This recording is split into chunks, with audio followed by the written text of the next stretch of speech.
Imagine discovering your wife wasn't just cheating, she was plotting to take everything you built together. But instead of exploding in anger, you quietly gathered every receipt, every lie, every secret plan. And when the time was right, you pulled the rug out from under her so thoroughly that she had no idea what hit her. This isn't a story of revenge, it's a masterclass in truth. Marcus Langford never thought he'd be the man sifting through evidence of his wife's affair. 10 years together, plenty of routine and compromise, but he believed that counted for something. Then, one Tuesday morning, his younger brother Ryan walked into his office without knocking. He dropped a thick envelope onto the desk, didn't say a word, and just waited. Marcus already knew in that moment that life as he knew it was over. He pulled out the photos one by one. Jenna, his wife, sitting at a table in a hotel bar downtown, leaning in close to a man Marcus recognized instantly. Travis Mendez, a divorce consultant she'd mentioned once in passing with the same casual tone she'd used describing a plumber or the neighbor's dog. In every shot, her hand rested lightly on Travis's arm. In one, she was smiling in a way Marcus hadn't seen in years. He didn't feel rage. Not at first. Just a flat, hollow certainty. He studied each photo until the details blurred. Finally, he put them back in the envelope and looked up at Ryan. "Thank you," he said quietly. Ryan hesitated. "I'm sorry." Marcus didn't respond. He didn't trust himself to. That evening, Jenna came home from work like nothing was different. She poured herself a glass of Cabernet, kicked off her shoes, and started chatting about her day. He let her talk. He even nodded in the right places. While she moved around the kitchen, Marcus felt an eerie calm settling over him. He'd always been measured, methodical, some would say, but now that quality felt like an advantage he hadn't known he'd need. When Jenna finally noticed the envelope on the counter, she paused, her expression tightening for just an instant before smoothing out again. "What's this?" she asked. "Take a look." She opened it, and for the first time, she didn't have a ready script. Her mouth pressed into a thin line. "You're overreacting," she said after a moment. Marcus tilted his head slightly. "Overreacting?" "It was a drink, Marcus. A professional meeting. 3 drinks. 2 hours. A hotel room booked under his name." Her eyes flicked to the side, searching for the best angle to defuse this. She tucked a strand of hair behind her ear, a gesture that used to make him forgive almost anything. "You had someone follow me?" "No," he said. "He followed you." "Who?" "My brother." For the first time, she looked genuinely unsettled. He watched her carefully, noting every flicker of calculation. "You're going to throw everything away over one mistake?" she asked. "That's the last time you get to call this a mistake." The conversation ended there. She left the room in silence. He heard the bedroom door close upstairs. Marcus stayed in the kitchen a long time. He didn't drink, didn't move. When he finally did, he carried the envelope to his study and began sorting everything into labeled folders, receipts, photos, bank statements he'd printed off after noticing some questionable withdrawals over the past 6 months. He didn't do it out of spite. He did it because he needed clarity more than he needed comfort. The next morning, Jenna acted like nothing had happened. She kissed his cheek on her way out the door, her perfume lingering after she was gone. He didn't kiss her back. Once she left, Marcus picked up the phone and called the hotel concierge where he'd planned their anniversary weekend. He'd made the reservations months ago. The suite was fully paid, the itinerary printed and waiting upstairs.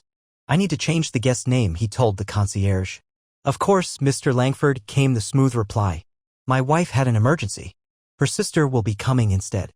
There was a short pause. "Certainly. We'll update the record." Marcus hung up, feeling the shape of a plan taking form. He wasn't interested in screaming matches or tearful confessions. He was interested in facts and the one person who'd always seen Jenna for who she really was. "Erin." He sent her a short message. "Need some company this weekend. Nothing complicated. Just need a break. Can you come?" The reply came quickly. "You okay?" "Not really." "Can you come?" Another pause. "Yes. Just tell me when." "Tomorrow.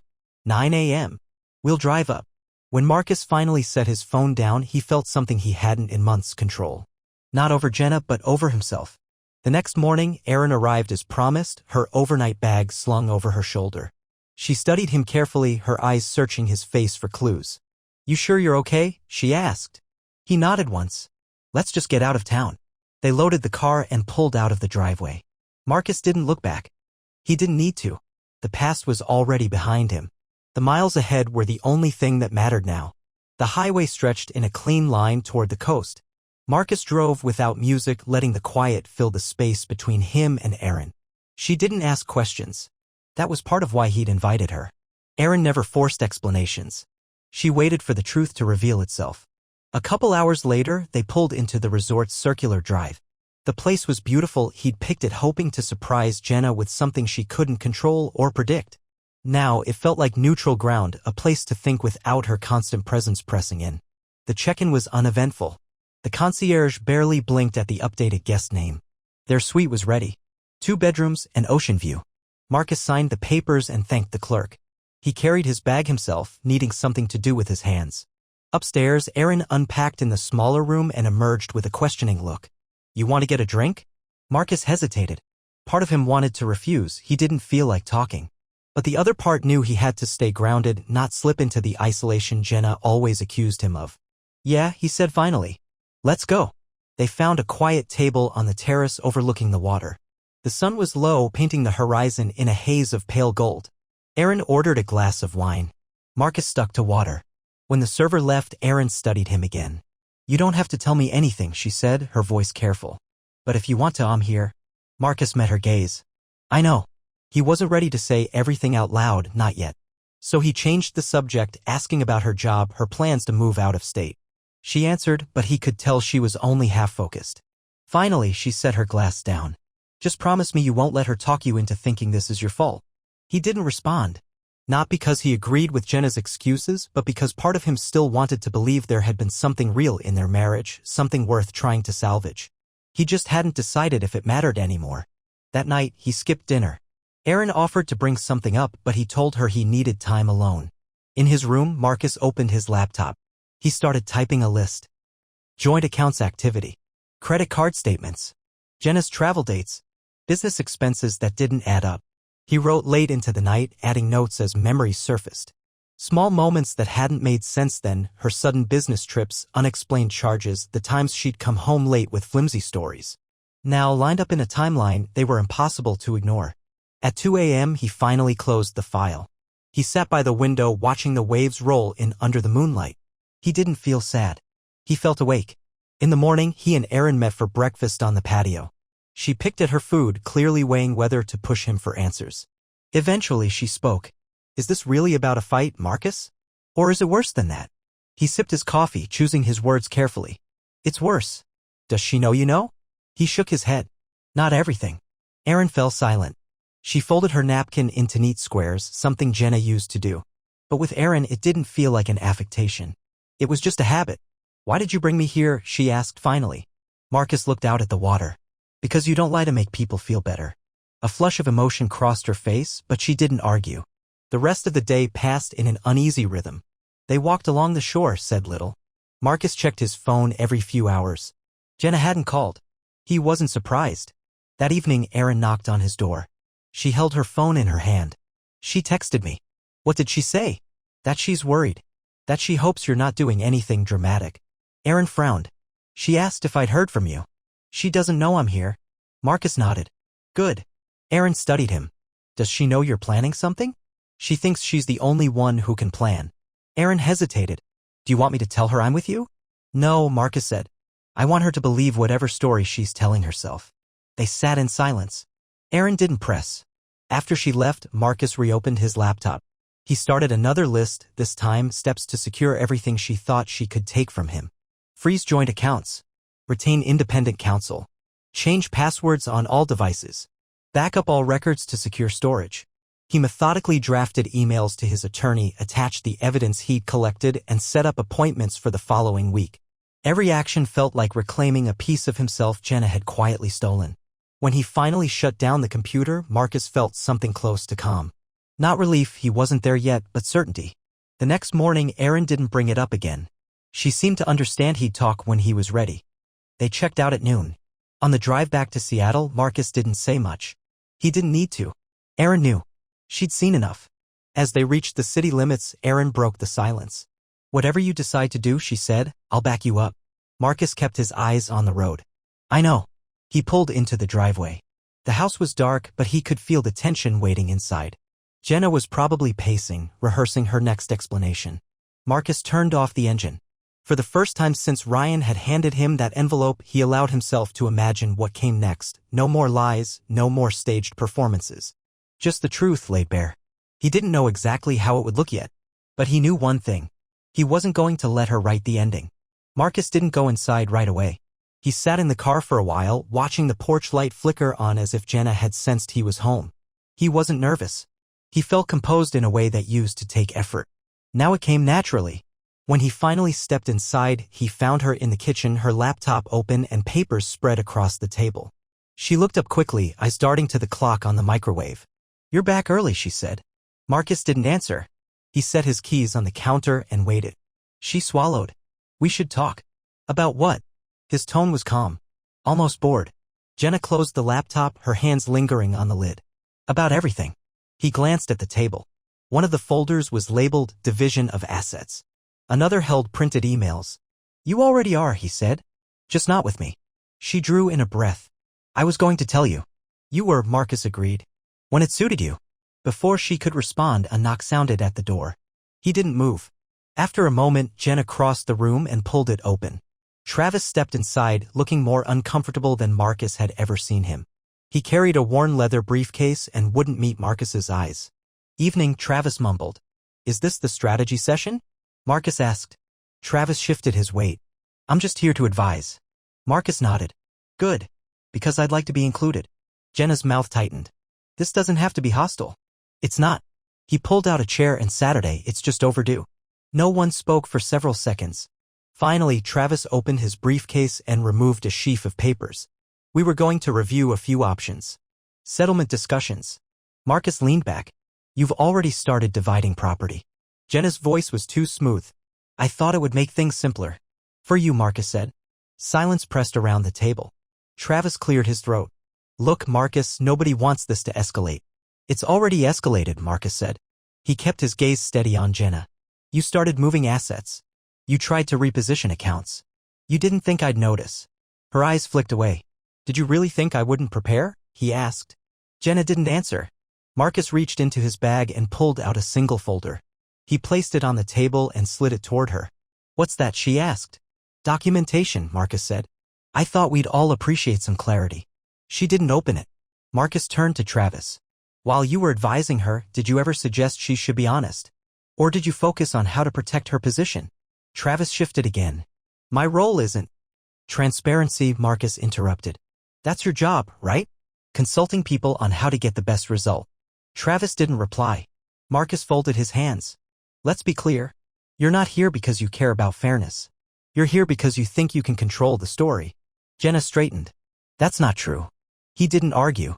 Instead, he opened the folder. Inside was the timeline, dates, receipts, emails, screenshots of text messages. All of it organized in neat columns. He watched Jenna's face as she scanned the first page. Travis leaned over her shoulder. His eyes widened. "How did you get this?" "You're not very discreet," Marcus said. "Neither is she." Jenna closed the folder, her hand trembling. "You've been spying on me." "I've been paying attention," Marcus corrected. Travis swallowed hard. "You could have just asked." "I did," Marcus said. "And she lied." He stood but didn't raise his voice. "You wanted a negotiation. You'll get one. But you'll do it knowing I'm not in the dark." Jenna looked up. "I never wanted to hurt you." "You wanted to win," Marcus said simply. "That's different." Travis looked like he might say something, then thought better of it. Marcus gestured at the folder. "Consider this the beginning. We'll meet again with attorneys." He didn't wait for an answer. He turned and walked toward the front door. "Marcus," Jenna called after him. He paused but didn't look back. "Can't we talk alone?" "No," he said. "You've had plenty of chances." He walked out and closed the door behind him. He didn't feel triumph. Only a final, quiet certainty. The next day, Jenna called twice. He didn't pick up. She sent an email asking to meet privately. He replied with a single line. "We can talk when counsel is present." That evening, he booked a table at Birch and Pine. He included Jenna and Travis's names on the reservation. No surprises. On Saturday night, Marcus arrived early. He ordered coffee and waited. When they walked in together, he noted how carefully Jenna avoided his eyes. Travis managed a tight nod. "Marcus, have a seat," Marcus said. They did. No one spoke until the server came. Once she'd left, Marcus set a small stack of papers on the table. "Tonight," he said evenly, "isn't about fighting. It's about acknowledgement. Jenna stared at the papers without touching them. Travis cleared his throat. What exactly do you want? The truth, Marcus said. On record. Travis leaned back. You can't expect us to agree to everything you've compiled. No, Marcus said. Just to stop pretending none of it happened. The rest of the meal passed in uneasy quiet. Every time Jenna looked up, she met Marcus's calm gaze. Every time Travis shifted in his seat, Marcus knew he was calculating how much he could deny. When dessert arrived, Marcus stood. He placed a manila envelope beside Jenna's plate. What's that? She asked quietly. Copies, he said. For your attorney. Mine already has them. He didn't wait for more protests. He walked out of the restaurant without looking back. Outside, the night air felt cleaner than it had in months. Marcus stood on the sidewalk, letting it settle over him. It wasn't over, but the performance was. And that was enough for now. The following week moved in slow, deliberate steps. Marcus's attorney scheduled the first formal meeting. Jenna arrived with her lawyer, looking composed but hollow. Travis came too, though he kept glancing at the conference room door as if hoping someone would interrupt and call it all off. Marcus didn't rush.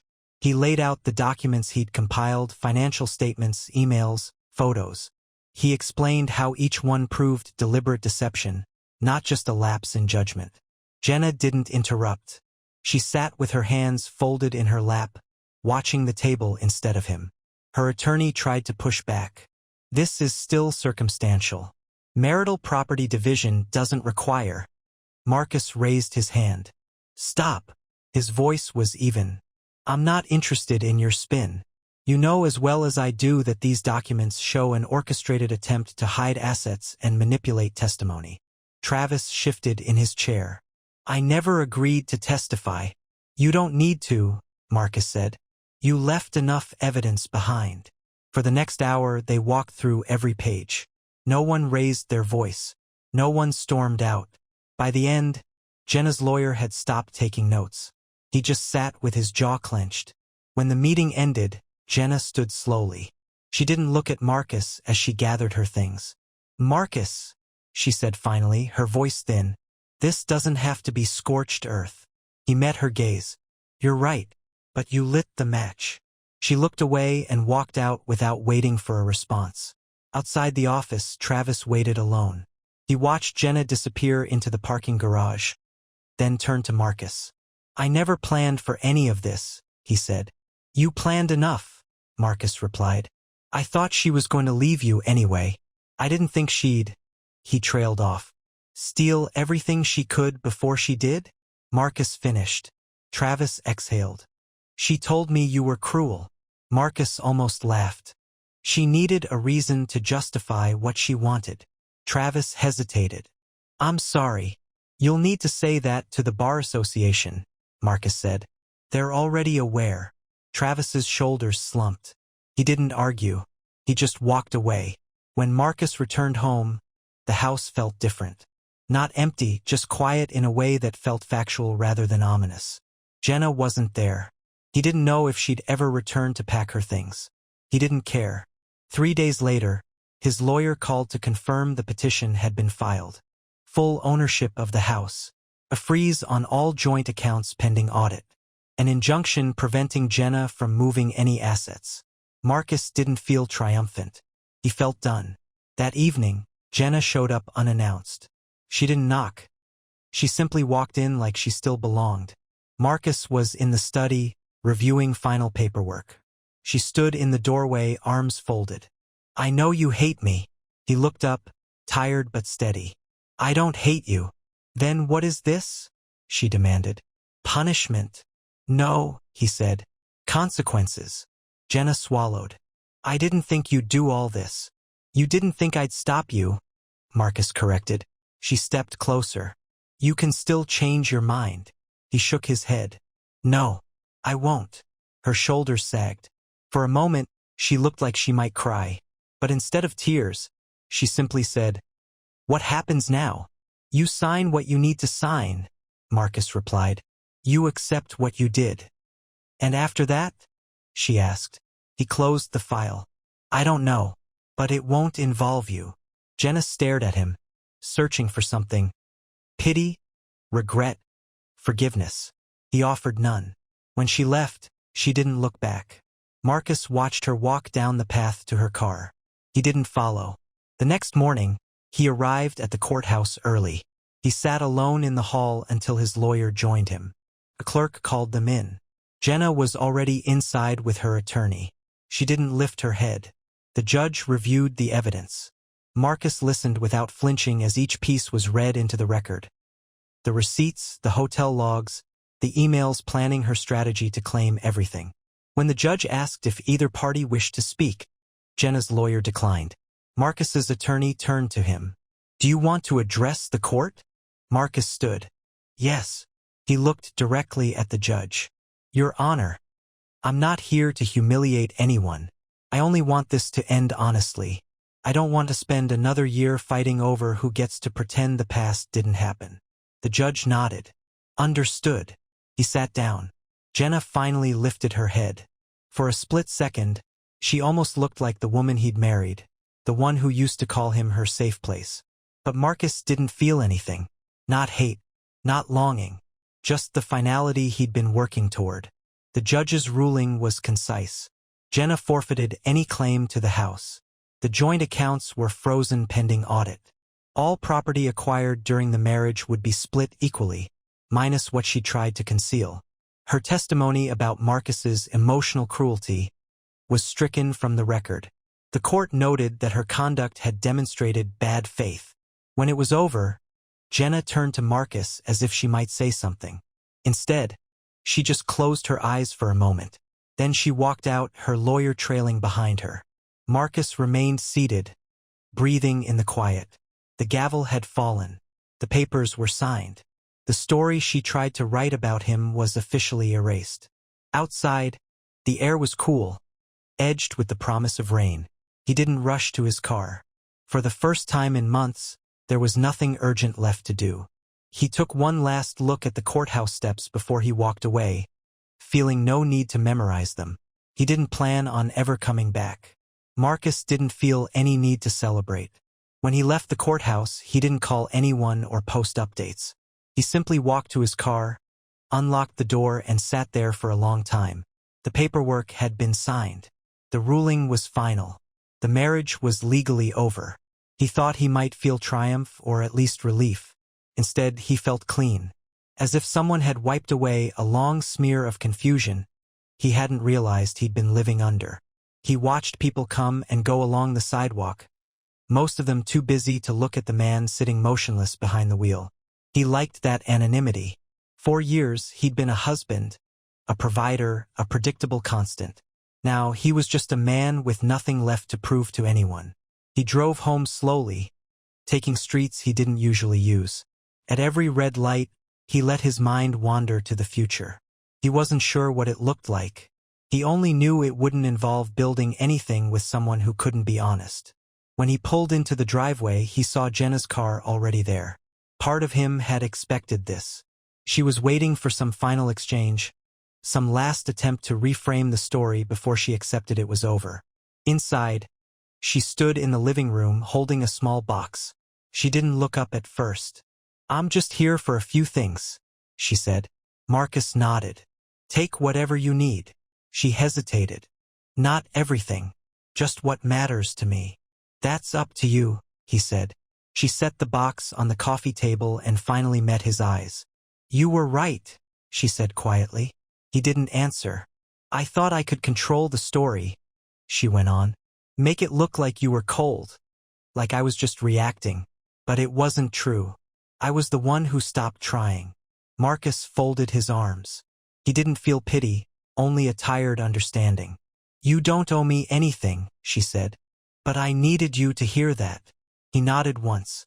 "All right." Her throat worked as she swallowed. "I'm sorry." "I know," he said. She studied him, as if trying to find any remaining softness. When she didn't see it, she picked up the box and walked past him toward the door. She paused with her hand on the knob. "Will you ever forgive me?" she asked without turning around. Marcus considered the question. He didn't want to answer from habit or to make her feel better. "I already have," he said finally. She turned, surprised. "You have?" "When I stopped needing you to feel whole," he said. For a moment, she looked like she might argue. But she didn't. She only nodded and stepped outside. Marcus watched her walk to the car. She didn't look back.